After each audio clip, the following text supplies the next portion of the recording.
Apareceu para vocês? Pra mim, Sim. apareceu. Pronto, pois então eu vou começar, tá bom, galera? Pois bora lá, né? A capacitação de hoje é sobre a avaliação de função dos 12 pares de nervos cranianos, né? Então, a gente tem que entender um pouquinho, né? Como é que é o funcionamento desses nervos, para a partir daí a gente propor métodos de poder avaliar a sua função, tá? Inicialmente, a gente tem que entender que esses nervos, né, são um conjunto, né, obviamente, de nervos que saem aos pares, certo? E que eles emergem ou chegam ao encéfalo, ou seja, se eles emergem, eles têm uma função de realizar uma ação de resposta, ou se eles chegam com informações para que esse encéfalo possa processar e a partir daí dar uma resposta. E a grande maioria deles, eles têm a responsabilidade, né, de inervar a maior parte da cabeça, tá bom? Aí a gente observa aqui nesse esquemazinho esses nervos, tá bom? E eles são enumerados, né, se você observar na anatomia, se você pegar da topografia crânio-caudal, é que você vai ter a numeração deles, tanto do 1 até o 12, tá bom? É porque que a gente está vendo por uma vista mais inferior, aí fica um pouco mais complicado de ver. Mas, assim, eu peguei essa imagem só porque eu achei ela mais bonitinha. Mas se vocês forem ver num corte, né, sagital, aí ficaria mais fácil de ver isso, tá bom? Esses são os 12 pares de nervos cranianos que a gente tem, tá bom? Não vou ler, porque, enfim, já está escrito aqui. Mas só o que eu queria comentar com vocês, tá bom? O seguinte, esses nervos cranianos, eles têm formas diferentes de chegar nessa estrutura do sistema nervoso central. O primeiro, que é o olfatório, ele vai chegar diretamente aqui no telencéfalo, tá bom? Já esse segundo, ele vai chegar no diencéfalo e todos os demais eles vão chegar aqui através da estrutura do tronco, tá ok? Beleza. E o que acontece? Esses nervos, eles têm uma chegada que pode ser, né, a origem deles aparenta como uma origem aparente e uma origem real. O que eu estou querendo dizer? Esses nervos, quando eles é, recebem sinais e vão mandar, né, em direção ao encéfalo, então quando eles emitem o sinal do encéfalo como resposta, eles passam por certas regiões que são chamadas núcleos, tá bom? Que são os núcleos, justamente que são as concentrações de corpos neuronais dos neurônios que vão formar esse feixe nervoso, tá bom? Então a gente tem, né, tanto a origem aparente, que é o que aparenta aqui na superfície, por exemplo, aqui do tronco, certo? Mas lá dentro a gente vai ter essa estrutura aqui, né, do núcleo, que é a origem real, né, onde ficam esses corpos de neurônios. E a partir daí, né, a gente pode entender que é o seguinte, todos esses nervos, eles são classificados de acordo com a sua função, como os nervos motores, que têm a característica de ação eferente, os nervos sensitivos, que têm a ação aferente, ou seja, eles vão trazer sinais, né, para esse encéfalo, e os de característica mista, ou seja, eles tanto têm uma função motora, quanto também têm uma função sensitiva, como vocês podem ver aqui nessas divisões que eu coloquei que faço para vocês, tá bom? Então a gente vai iniciar primeiro pelo neurônio olfatório, que é o primeiro de todos, né? Com o próprio neurônio, o nervo olfatório. Como o próprio nome diz, ele é responsável pelo sentido do olfato, tá bom? A chegada dele aqui, ó, na cavidade nasal, perto da concha superior, se dá através da placa cribriforme do etimoide. E assim, não tem muito o que comentar sobre esse nervo, tá bom? O primeiro nervo. Além do que, por exemplo, a gente vai investigar no paciente a própria hiposmia, que é uma diminuição, né, da capacidade de sentir o odor, e a própria anosmia em si, que é a sensação zerada, pode-se dizer, né, desse sentido do olfato. E a gente pode testar, né, basicamente utilizando fragrâncias, tá bom? Eu não vou dizer que seja exatamente essa daqui, como a lavanda francesa ou bambu, não sei nem que tipo de fragrância é essa. Tem fragrâncias mais simples, como por exemplo a fragrância de café e tal. Mas a ideia é que o neurologista ou então o profissional que ele vai avaliar esse nervo, ele vai pegar essências conhecidas, tá bom? E vai aplicar para esse paciente cheirar e a partir daí dizer se tem uma resposta normal, uma resposta diminuída ou até uma resposta inexistente, tá bom? O segundo deles é o óptico e ele é responsável pelo sentido da visão. E como é que esse nervo ele se forma, né, para poder conduzir esse sentido da visão? Bom, ele vem gerado a partir da conexão, né, de neurônios, certo? Bem aqui na região da retina, e a sua concentração vai e forma aqui o nervo óptico, tá certo? E eles vão sendo conduzidos, ó, desde a retina aqui no nervo óptico, vai passar pelo quiasma óptico, chega até o corpo genicular lateral, até chegar nessa região aqui do occipital, que é o sulco calcarino, tá ok? Que é uma região aí primária do processamento da imagem, certo? Mas ela é apenas da recepção, a compreensão da imagem vai para outras áreas do córtex, tá certo? É apenas uma recepção primária. Sendo que o seguinte, esse nervo óptico, ele basicamente ele vai ter duas funções. Quando ele emitir os seus feixes neuronais, quando ele chegar no corpo genicular lateral, uma parte vai se dirigir para essa região do sulco calcarino, mas a outra parte ela vai se dirigir para o corpo genicular para os colículos, para o colículo superior. E por que isso?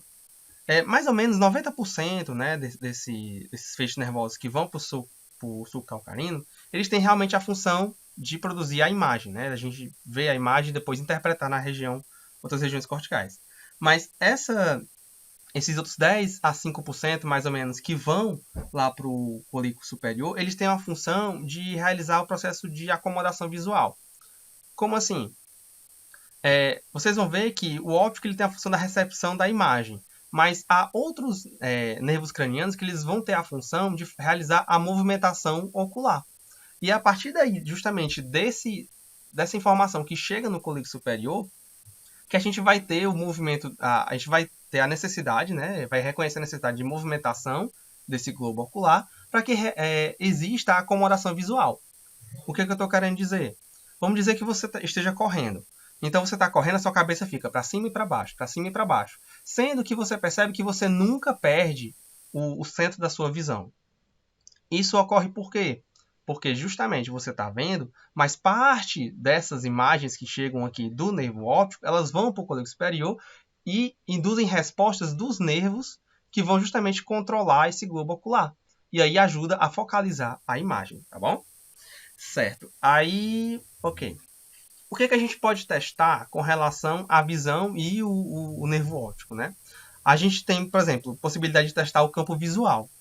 E o que é o campo visual? O campo visual é todo aquele campo que você pode observar, como o próprio nome diz. Você observar toda a amplitude do campo de visão. E quando a gente conhece um pouco da anatomia, né, desse nervo óptico, a gente pode entender a correlação dele com alguns problemas, tá bom? Que podem surgir na visão. Como, por exemplo, a anopsia. A anopsia pode ocorrer, por exemplo, quando você tem uma secção do nervo logo aqui, ó, na saída aqui do nervo óptico, tá bom? Então, ó, observe que quando tem uma secção, uma lesão aqui, eu perco toda essa visão, ó, dessa visão aqui, dessa zona medial, quanto também dessa zona lateral, tá ok? Mas é o seguinte, ó, perceba que eu perco toda a visão, o quê? Do lado direito, mas eu não perco a do lado esquerdo, né? E ela fica compensada, né, essa visão. Então a gente vai ter só uma anopsia aqui do olho direito. Mas quando eu tenho, por exemplo, uma secção aqui ao nível do quiasma, ou seja, no quiasma, as fibras mediais elas vão decussar, certo? E aí o que vai acontecer? Quando eu tenho uma secção nessa região, perceba ó, que se eu corto as fibras que decussam, que tem justamente a característica de pegar a imagem mais lateralizada, eu vou perder essa lateralização, mas eu vou continuar com a visão o quê? Mais medial, tá certo? Então o que vai acontecer? Ó? Medialmente eu vou ter uma visão, mas a minha visão de campo, né, na lateral vai estar perdida. Então vai ocorrer o quê? Uma hemianopsia, ou seja, uma perda parcial da visão de cada olho, heterônima, porque justamente vai acontecer em lados diferentes, né? Aqui no lado direito e aqui no lado esquerdo, em cada olho, e é bitemporal, certo? Isso vai oferecer, né, aquela característica chamada de visão em túnel, porque justamente você vai ver mais centralizado e não vai ver tantas bordas. Eu até lembrei que, tipo assim, o glaucoma, com o tempo, ele dá até uma certa característica desse tipo, né? Quando ele fica mais avançado, né? Você vai perdendo as visões periféricas e vai tendo apenas uma visão mais central. Mas aqui é mais uma correlação mesmo assim com um dano nervoso em si, né? A gente pode ter também, né, uma secção apenas, ó, de um ladinho desse nervo que pega o campo medial, tá certo? Ó, que é justamente o que ocorre aqui em C, ó. Mas eu vou ter a decursação das fibras normalmente e a outra fibra vai estar normal. Então, o que vai acontecer? Ó? Se eu seccionar esse C aqui no lado direito, eu vou perder só esse campinho aqui medial, que é justamente o que vai acontecer aqui, ó. E a gente vai ter uma hemenopsia nasal, né? Justamente desse campo mais medial. Quando ocorre esse caso D aqui, ó, que é justamente quando a gente vai ter um dano essa altura do trato. Do trato. Você quer dano no trato óptico. Quando a gente tem um dano na altura do trato óptico, a gente vai perder todo um campo de visão de um lado. Ó, como por exemplo, ó, perceba que quando eu secciono aqui em D, ó, eu perco o campo medial e um campo lateral. Então, do outro lado, eu só vou ter um campo medial e também um campo lateral, que é justamente o que vai gerar esse fenômeno da hemenopsia homônima. Ou seja, ó, se eu estou perdendo esse lado aqui, que é medial, e esse lado que é lateral, percebam que todos eles, né, se você pegar a referência esquerda, direita, eu vou perder todo esse campo esquerdo aqui e esse campo esquerdo aqui, certo? Então, eu vou ter uma hemenopsia homônima. Já quando a secção ou um dano ocorre aos níveis, né, E ou F, ocorre esse fenômeno da quadrantanopsia. Esse dano, né, que ele vai ocorrer, né, ao nível da radiação óptica, ele vai gerar esse efeito. Eu, sinceramente, assim, eu não sei explicar muito bem o porquê que ocorre dessa forma, tá bom? Nesses casos é EFG. Mas, assim, a literatura e neurologistas mencionam isso, tá? E quando ocorre, né, toda essa secção aqui ao nível aqui já basicamente da estria, né, para o subcalcarino, aí vai ter essa hemenopsia homônima, ou seja, uma perda total de visão num campo, uma perda parcial em outro e apenas um foco central de visão, tá certo? Então, assim, a gente consegue avaliar o campo visual. E a gente pode avaliar também a acuidade visual, que é o quê? Que é a característica da qualidade da visão em si. E eu vou avaliar isso como? A partir do teste de Snellen. O teste de Snellen, ele é uma tabela, tá certo? Em que ele vai ter os optótipos, né, que são essas letrinhas que são padronizadas do seu tamanho, e tem a função de justamente da gente quantificar o quanto de visão que esse paciente tem, a qualidade dessa visão. Mas aí como é que funciona isso, né? A gente vai pegar, por exemplo, uma pessoa que ela só consegue enxergar até esse nível aqui, ó, o 20/100. O que isso significa, esse nível 2, né, de 20/100? Significa que o que uma pessoa normal enxerga a 100 metros, essa pessoa que ficou nesse nível aqui, ela só enxerga isso a 20 metros no mínimo. Entendeu? Então, né, fazendo uma comparação em escala, a gente pode ver aqui, ó, por exemplo, né, diminuindo um pouco esses valores em proporção, o que esse indivíduo, por exemplo, vê, ó, normalmente a 20 metros, como essa placa aqui de SIGA, esse indivíduo que tem uma visão reduzida, ele só vai conseguir ver o quê? Quando ele tiver a pelo menos 4 metros, certo? E a partir daí, a gente consegue estimar a porcentagem de visão que esse indivíduo tem. Porque, por exemplo, se eu fizer uma relação de 20/100, essa 20/100 quer dizer o quê? 20%. Então, isso quer dizer que esse indivíduo aqui, né, que está nessa relação de 20%, ele só tem o quê? 20%, né, de capacidade visual, ou seja, ele perdeu 80%, né, dessa possibilidade de visualização, tá bom? Mas tem que lembrar o seguinte, que a gente está utilizando aqui um padrão alfabético, e nem todo mundo é alfabetizado, certo? Então, tem outros padrões, né, de teste de Snellen com esses optótipos, que é, por exemplo, utilizando esse padrão numérico aqui, ó, que vocês podem observar, e até quando é uma criança muito pequena, que ela não conhece, né, os códigos linguísticos, a gente pode utilizar um de padrões, né? A gente pede para a criança sinalizar, ela vai dizer, eu estou vendo esse aqui para cima e esse daqui para a esquerda, mas eu não vejo para baixo ou para a direita, entendeu? Então, nessa a gente pode avaliar dessa forma, tá bom? Mas sendo que esses não são as únicas formas de avaliar, são as principais. Mas, por exemplo, um que eu vou comentar, né, com vocês, que é, por exemplo, eu posso avaliar o reflexo pupilar. Né? A gente vai fazer uma avaliação, né, tanto do reflexo fotomotor direto e o consensual. Como é que é isso? Eu vou fazer um estímulo luminoso, tá bom? E essa luz ela vai gerar um efeito de resposta nesse trato óptico. tá bom? E essa informação vai chegar até um núcleo de processamento dessa visão, que é o chamado núcleo de Eddington-Westphal. Eddington-Westphal. Pronto, beleza. Então, o que acontece? Se eu tiver uma lesão, por exemplo, na via aferente, ou seja, a via que conduz o sinal nervoso até esse núcleo. Eu vou lá começar, por exemplo, incidir uma luz lá no olho direito. Era para eu esperar uma miose, certo? Nesse olho, porque é um reflexo fotomotor direto, né, nele, e o consensual, o esquerdo também fecharia. Ele teria um processo de miose, mesmo que fosse reduzido, tá certo? Mas assim, eu não observo isso em nenhum dos dois. Agora, quando eu vou para o esquerdo, o que eu observo? Eu vou observar a miose no esquerdo e no direito. Logo, o que eu posso concluir? Que tem uma lesão na via aferente, né, desse olho direito, tá certo? Mas também a lesão pode ser também na própria via eferente, tá certo? Como assim? Por exemplo, eu vou ter uma lesão, né, ali do nervo oculomotor, tá certo? Então, o que acontece?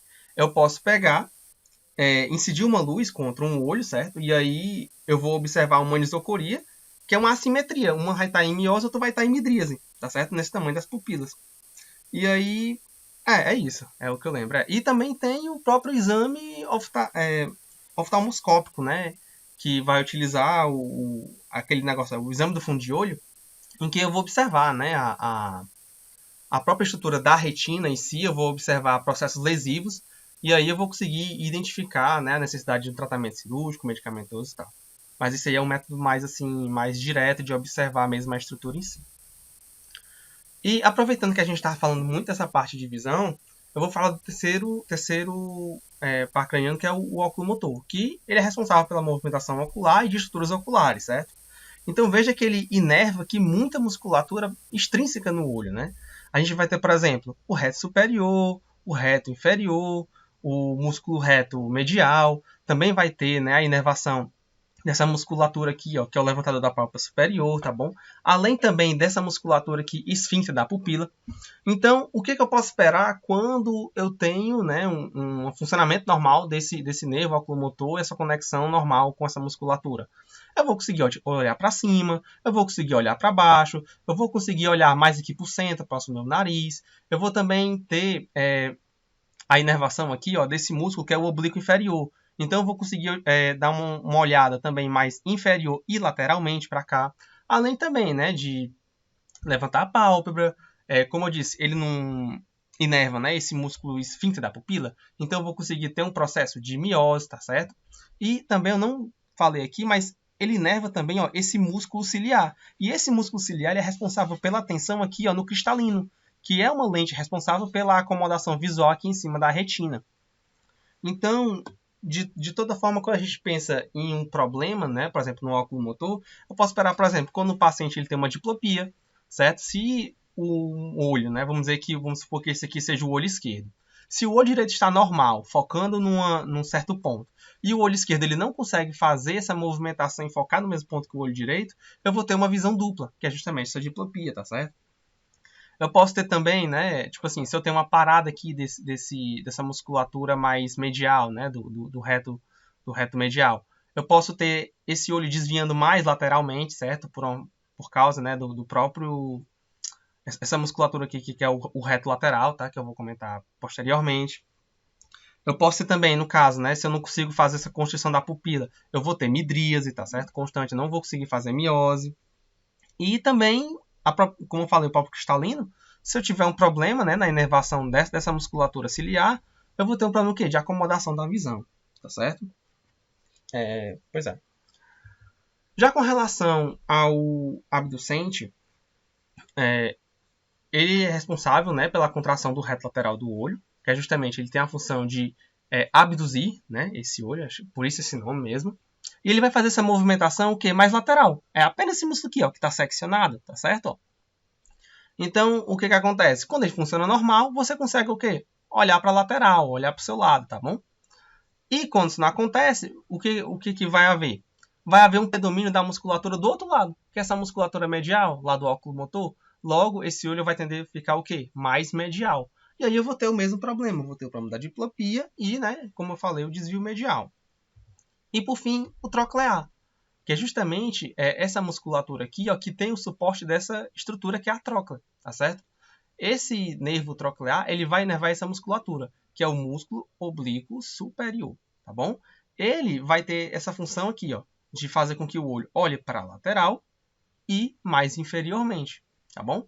Então, também, quando eu tenho um problema nele, eu vou ter um problema de movimentação. Eu posso pedir, né, que o paciente ele faça esse olhar, né? Talvez, por exemplo, peço para ele olhar para a própria mão, que está abaixada, sendo que sem movimentar a cabeça. Se ele não conseguir fazer a movimentação do globo ocular nesse sentido, né, um movimento mais para o lado e mais inferiormente, eu posso estar com problema tanto na musculatura quanto também nesse nervo troclear, tá certo? Beleza. Então, agora a gente vai para o trigêmeo. O trigêmeo, ele é um nervo que ele é propriamente mais sensitivo do que propriamente motor, embora ele tenha uma participação motora. E ele tem a divisão oftálmica, que é justamente essa primeira aqui, ó, a divisão maxilar e a divisão mandibular, que essa é a parte mais mista do próprio trigêmeo, tá bom? Então, como é que eu vou, né, testar esse nervo trigêmeo? Por exemplo, nas porções oftálmica e maxilar, eu vou apenas fazer um teste de sensibilidade, né? Eu peço, talvez, que o paciente ele vá lá fechar o olho, então eu vou utilizar um instrumento e vou passar aqui sobre a pele dele, tá certo? E vou pedir para descrever se ele sente esse contato e como é a sua forma. Posso tentar fazer desenhos e ele tentar descrever qual é o desenho, tá certo? Então eu vou fazer a avaliação sensitiva. Uma outra forma de também de avaliar, que é até comum quando fazem isso na UTI, se eu não estou enganado, que é quando você pega um algodãozinho bem fininho e você passa bem aqui, ó, na esclera do olho. Por quê? Se o funcionamento, né, dessa divisão oftálmica, aqui no caso, se ele estiver boa, né, e o trigêmeo como um todo aqui, eu vou induzir uma resposta que vai induzir, né, um reflexo pelo o nervo que a gente não falou ainda, que é o facial, que é o movimento de fechamento aqui, né, ó, da pálpebra, né? Então, é uma forma de você também avaliar, tá certo?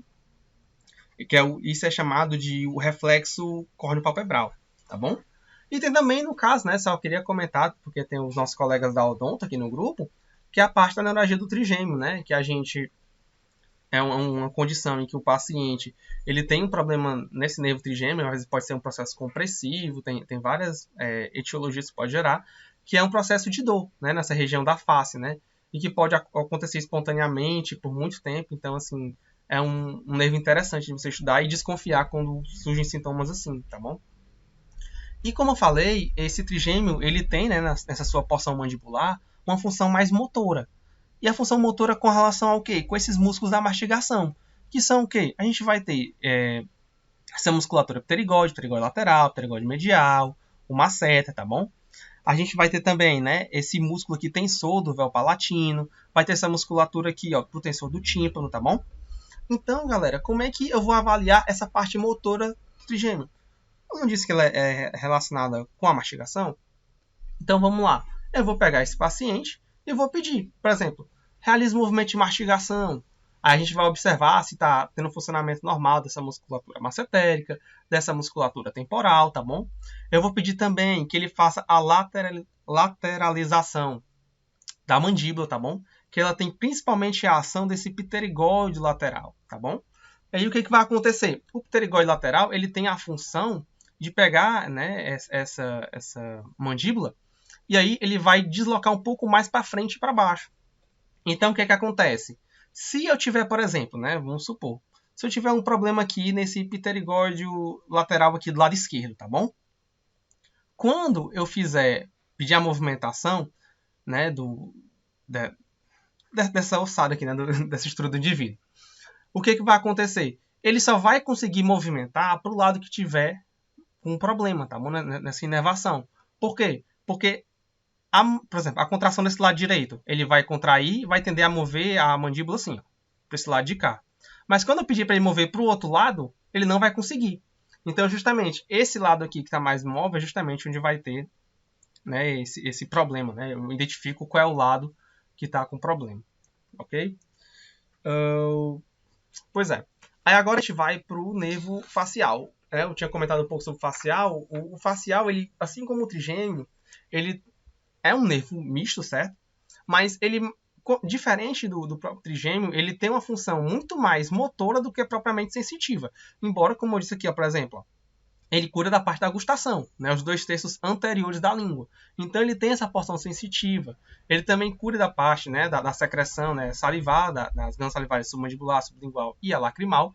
Mas o principal componente dele, que é justamente o que a gente vai testar, é esse controle da musculatura facial, que é justamente o seu arcabouço principal, tá bom?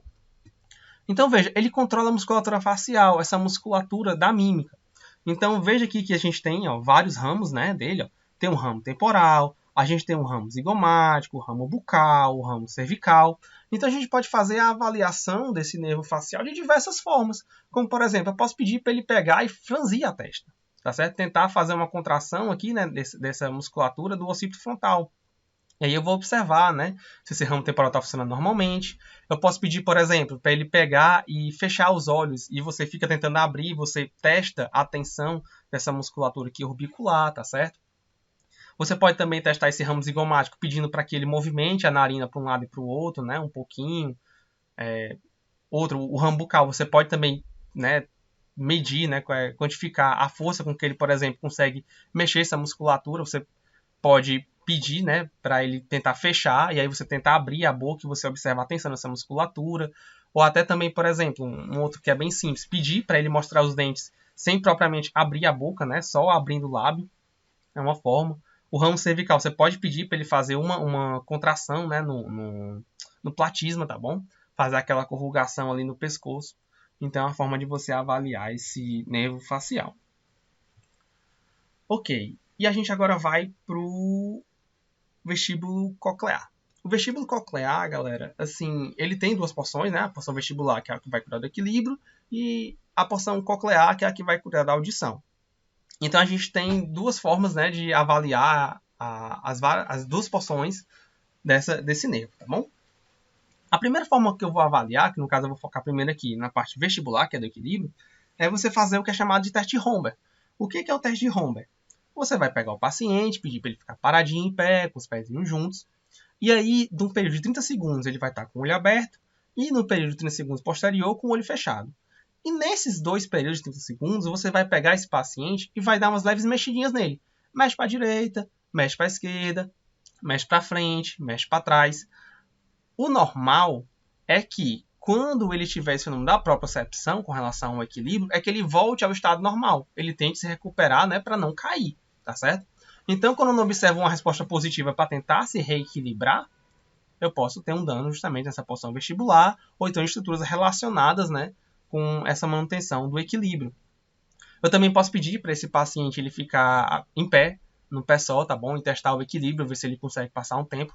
Embora eu tenha lido que, tipo assim, realizar esse teste aqui é um pouco mais complicado com pacientes acima de 55. Dizem que normalmente você já tem uma perda e tal, e que isso não seria patológico, tá bom? Uma outra forma também de você avaliar esse próprio equilíbrio é você pedir para esse paciente fazer o que é chamado de teste Babinski-Weil. E o que é esse teste Babinski-Weil? Você pega o paciente e coloca, né, no centro de uma região e meio que traça um círculo, né? Você pode imaginar, ou então tem círculos já feitos com fita no chão. E você pede para esse paciente ele se movimentar com os olhos fechados para frente e para trás, numa distância mais ou menos de 1,5 metro, que dá o quê? Em torno de uns 2 passos, tá certo? E aí, o normal é que esse paciente ele fique mais ou menos sempre no mesmo eixo, né? É o que é esperado, tá certo? Se desviar vai ser pouquíssimo. Mas quando eu tiver um problema no equilíbrio, né? Eu vou ter um fenômeno compensatório e aí eu posso observar algumas respostas que são essas daqui que vocês podem ver nesses exemplos aqui, tá certo? Então, isso é para equilíbrio. E agora, como for avaliar a parte, né, da audição, né? Que é a parte coclear. A gente pode avaliar e definir, né, se esse indivíduo tem uma hipoacusia, que é uma audição diminuída, ou então a perda total da audição, né, acusia. E a gente tem que avaliar como é que se dá esse processo de hipoacusia ou de acusia no total. Porque é o seguinte, eu posso ter o que chama-se de surdez de condução, que é um problema na orelha externa ou na orelha média, ou então posso ter um problema, né, que é a surdez neurosensorial, que já fica mais na parte interna, justamente nessa porção coclear, tá bom? E como é que eu vou fazer a avaliação? Tem dois testes, que eu chamo o teste de Weber e o teste de Ring. O teste de Weber é o seguinte, você pega um diapasão, tá bom? E bota ele para vibrar. É um diapasão, se eu não estou enganado, de 512 Hz. É uma coisa por volta disso daí. E o que acontece? Você pega esse diapasão, bota para vibrar e coloca aqui na região mais medial do seu paciente. Pode colocar aqui em cima da cabeça, pode ser na testa, também vi que pode ser, acho que na região do lábio aqui, uma coisa assim. E aí você vai notar algumas respostas. Por exemplo, você pergunta para o indivíduo se ele está escutando, né, essa vibração do diapasão, tá bom? Se, por exemplo, se ele tiver notado, né, uma diferença, e normalmente ele vai chegar dizendo assim, doutor, eu tô com esse ouvido aqui, escutando um pouco menos, ou está escutando quase nada em comparação com esse. Se justamente nesse ouvido aqui ele estiver escutando mais, pode ter certeza que o problema está na condução. Por quê?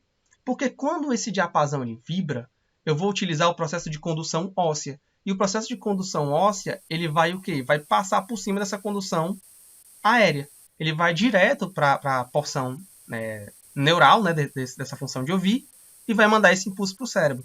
Logo, o que acontece? Quando os indivíduos têm, né, essa característica da diminuição por condução, eu vi que tem tipo um fenômeno de hipersensibilização desse nervo. Logo, a audição aqui ficaria um pouco mais aumentada.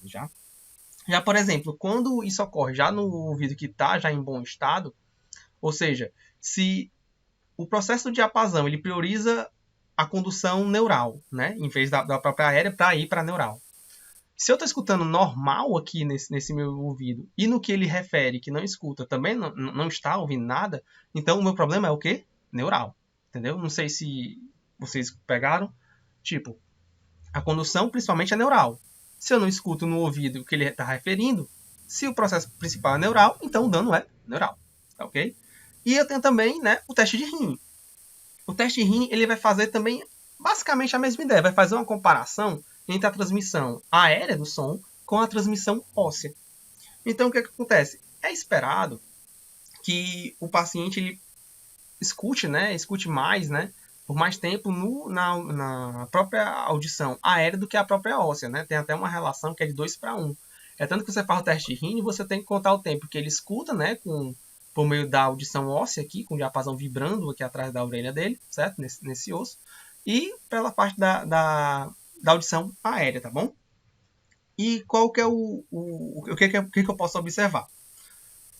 Quando a aérea, né, dura mais tempo do que a óssea, tá normal, tá tudo ok. Quando eu tenho um tempo reduzido, né, para um padrão normal, mas basicamente na mesma proporção, eu vou ter um dano do tipo neurosensorial, tá bom? A parte neural da condução coclear, ela vai estar um pouco dessensibilizada, mas ambas funcionam, tá certo? Agora, por exemplo, quando eu tenho o problema de que ele escuta mais tempo nessa condução óssea do que na própria aérea, eu vou ter um problema o quê? De condução. Porque justamente ele está escutando menos aqui nesse processo normal, que é para ser a via aérea e neural, mas ele está escutando normal, né? Basicamente normal, com mais tempo nessa neural, que é priorizada pela óssea, tá bom? Então isso é o que chama-se até de resultado negativo, né, no teste de Ring. E vamos lá. O próximo é o glossofaríngeo. O glossofaríngeo, ele inerva, né? Ele tem a porção de um terço posterior da língua, que é a sua porção sensitiva. Ele vai ter também a sua porção motora, tá bom? Que vai ser o músculo estilo faríngeo, que vai realizar a elevação aqui da faringe, tá ok? E ele também controla, né, a glândula parótida, que fica bem aqui, e também tem a função de receber sinais tanto do seio carotídeo, que ele vai ser um detector de pressão aqui nessa artéria carótida, quanto também do próprio corpo carotídeo, que ele vai ter a função o quê? De quimorreceptor. Ele vai, né, identificar o pH do sangue que está passando por aqui, e ele vai induzir um fenômeno, né, de maior frequência ou de menor frequência respiratória de acordo com esse pH.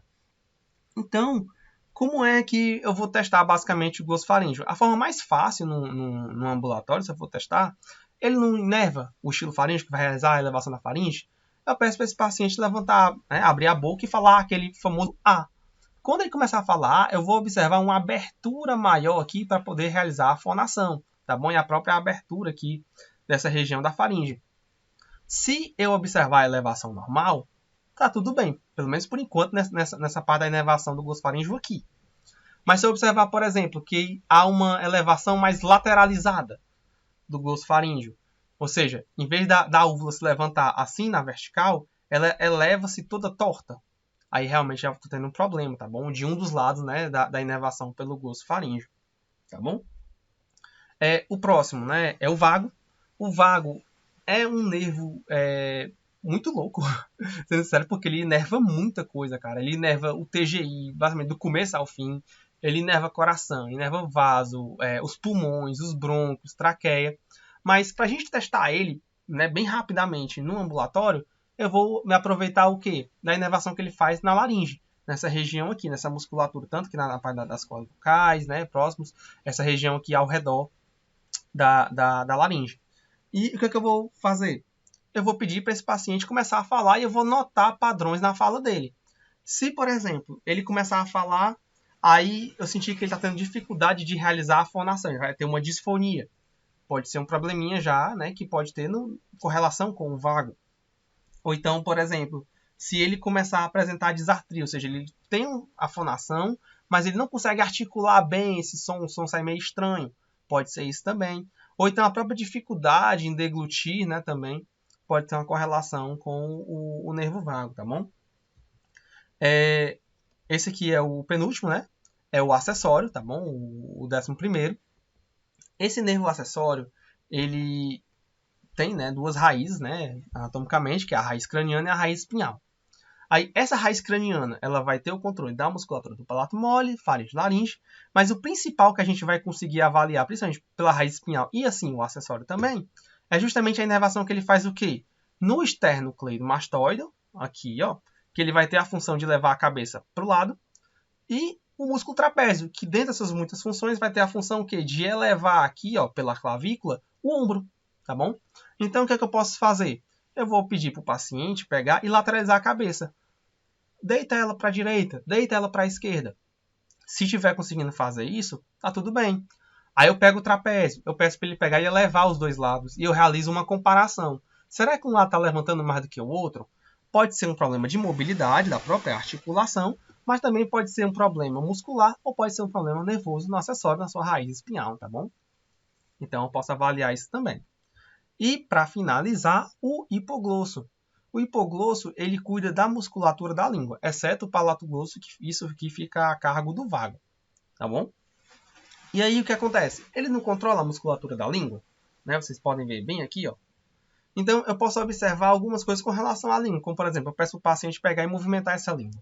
Bota para fora, bota para dentro, sobe e desce, vai para um lado para o outro. Se ele tiver problema em realizar essa movimentação da língua, né, pode ser, como eu disse, um problema muscular, mas também pode ser um problema de ordem nervosa. Eu posso observar também, né, por exemplo, a atrofia dessa musculatura da língua, tá bom? Porque justamente os nervos eles liberam um fator quimiotrófico, né, para a manutenção dessa musculatura. Então, se eu tiver um problema, né, nessa comunicação neuromuscular, eu posso observar uma atrofia, né, nessa estrutura. Eu posso observar também, né, se tiver algum problema de condução, né, um problema de disparo, né? Eu posso observar até fasciculações também nessa língua, tá certo? Então, é uma forma de eu também avaliar o hipoglosso. Então, assim, gente, isso é o que eu tinha para falar da parte de avaliação dos 12 nervos cranianos, tá bom? Eu não sei nem como é que tá com relação ao tempo. Alguém sabe me dizer? Tá show, foi perto de 40 minutos. Tá show, né? Tá show. Então, eu posso colocar umas questõezinhas rapidonas, né, com vocês? Pode. Pronto, beleza.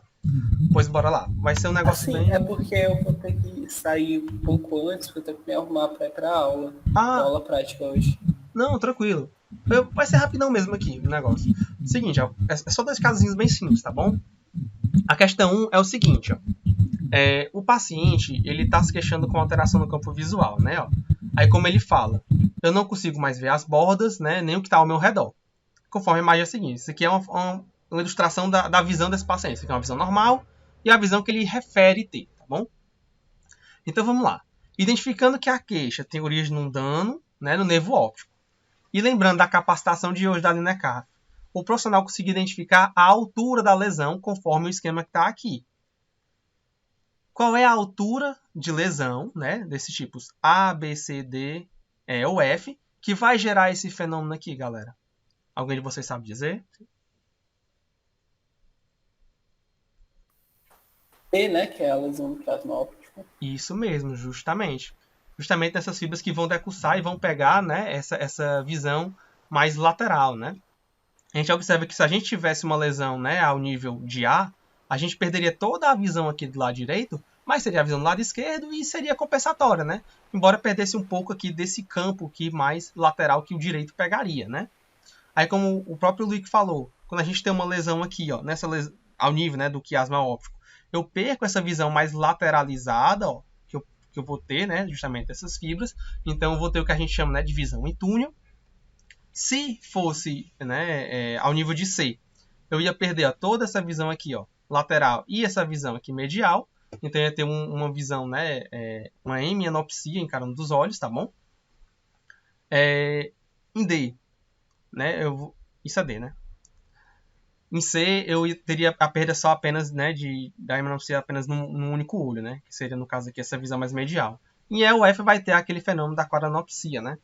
Então, o I que acertou realmente é o item B, tá bom? E a segunda questão rapidona, ó. 2 pacientes gêmeos chegam ao consultório médico apresentando-se conforme a imagem ao lado. O primeiro, ó, ele vai estar com esse desvio ocular mais medial, e o segundo vai estar com o desvio ocular, o quê? Mais lateral. Aí, sabendo-se que essas condições se dão, nesse caso, por denervação da musculatura extrínseca do olho, as quais vão saber a musculatura do reto lateral, nesse caso, e aqui a do reto medial, respectivamente, assinale o item que identifica corretamente quais nervos são responsáveis no controle ocular por esses músculos. Alguém de vocês sabe dizer qual é a resposta? Qual que vai inervar, né? A musculatura que vai justamente gerar esse efeito. Ó. Aqui a gente tem um fenômeno, né, do músculo reto lateral, que está paralisado, e aqui é do reto medial. Quais são os nervos que vão inervar essa musculatura? Algum de vocês lembram? Não? Pronto, eu vou ver com vocês aqui, tá bom? Ó. A gente vai ter três nervos que vão cuidar dessa musculatura extrínseca do olho, que é o óculo motor, o nervo abducente, tá certo? E o nervo troclear, tá bom?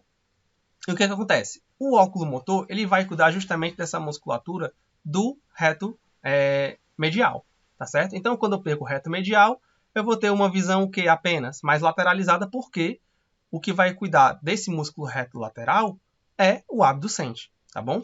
Então, logo aqui, ó, se eu tenho aqui o abducente paralisado, né, eu vou ter justamente essa visão mais medial, e se eu tenho essa visão mais lateralizada, eu vou ter a paralisação da musculatura do reto medial. Então, eu vou ter uma parada do nervo óculo-motor. Logo, eu vou ter como resposta o item D. Bom, galera, então isso aí realmente é o fim de tudo.